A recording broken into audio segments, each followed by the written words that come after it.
দুটি সংখ্যার গসাগু এবং লসাগু যথাক্রমে 32 এবং 1760 হলে ক্ষুদ্রতম সংখ্যাটি কত? দেখো এই নিয়মে অঙ্ক যদি দেয় তাহলে গসাগু কত আছে? গসাগু কত আছে তোমার? গসাগু আছে তোমার 32, আর লসাগু 1760। তুমি লসাগুকে গসাগু দিয়ে ভাগ করে দেবে। লসাগু কত আছে? 1760, আর 32 থেকে কাটাকাটি করলে 55 আসবে।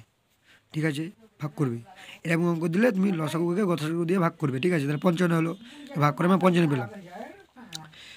তো এবারে 55কে আবার ভাঙতে হবে। যেটা তুমি গসাগু মানে গসাগু পেলে তুমি ভেঙে, গসাগু লসাগুকে ভেঙে যেটা তুমি পেলে তাকে আবার ভাগ করতে হবে। 55, 5 11 55। ঠিক আছে, ক্ষুদ্রতম সংখ্যা 5, বৃহত্তম হচ্ছে 11।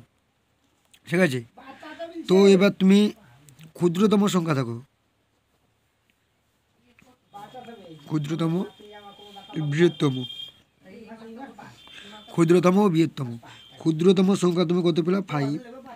5 যেটা পাবা তার সঙ্গে গসাগু মানে গসাগু কত হচ্ছে? 32, গসাগুর গুণ করতে হবে। 32, তাহলে 160, 5 32 160। আর এটা বৃহত্তম হচ্ছে 11, সঙ্গে গসাগু, এই গসাগু কত হচ্ছে? 32, 32-এর গুণ, তাহলে কত হবে? 352। এটা দেখো, তাহলে আমাদেরকে কী চাইছে এখানে?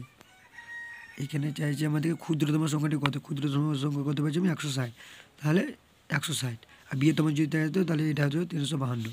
ঠিক আছে, অঙ্কটি কথা সৎ নিয়মে।